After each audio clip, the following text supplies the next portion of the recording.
Disney, Moana 2. Moana de Motunui est retournée sur son île, dans son canoë. Elle était une grande exploratrice qui aimait explorer l'océan. Motunui était florissante et la famille de Moana aussi. La petite sœur de Moana, Simnea, l'a accueillie chez elle. Moana a dit à Simnea que leur peuple était de grands voyageurs. Moana a reçu une vision selon laquelle elle doit trouver l'île perdue, Motufetu, et briser une vieille malédiction pour les relier tous une fois de plus. Simnea a donné à Moana une étoile de mer pour qu'elle puisse prendre un morceau de maison avec elle. Un équipage improbable a été choisi pour le voyage de Moana. Moni, une historienne qui aimait les contes des aventures de Moana et de Maui. Kele, un fermier grincheux qui les garderait sûrement nourris. Et Loto, un génie de la construction de canots qui garderait leur navire en bon état. Gloussez, gloussez! Après des jours en pleine mer, Moana a reconnu le danger au loin. C'était la barge de Kakamora, où les bandits vêtus de noix de coco et qui soufflaient des flèches. Et derrière eux, une palourde géante. Le canot a été avalé par la palourde. L'équipage est descendu en spirale dans différentes directions.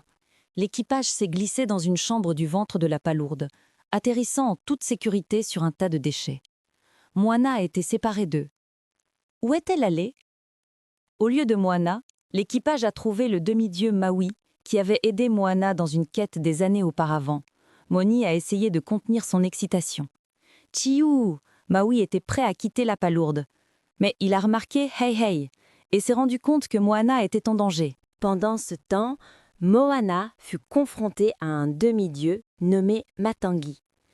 Elle a dit à Moana qu'ils étaient tous piégés. Matangi a donné à Moana un conseil qui ressemblait à un trick.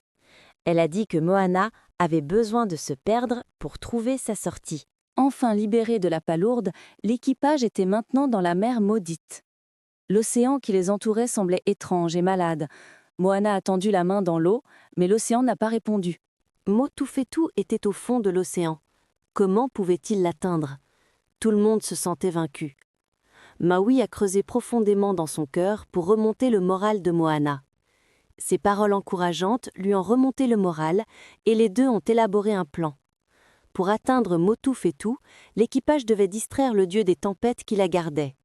Maui a utilisé sans crainte son crochet magique pour bloquer les éclairs de la tempête. Moana a nagé jusqu'à Motufetu. Avec toute sa force, Moana a placé l'étoile de mer de Simea au sommet de l'île. Maui et Moana ont tiré Motufetu en haut de l'océan, brisant la malédiction et reliant à nouveau les peuples de l'océan entre eux. Moana a soufflé dans sa coquille de conque pour célébrer. Des explorateurs de chaque coin de l'océan sont arrivés sur les rives de Motufetu.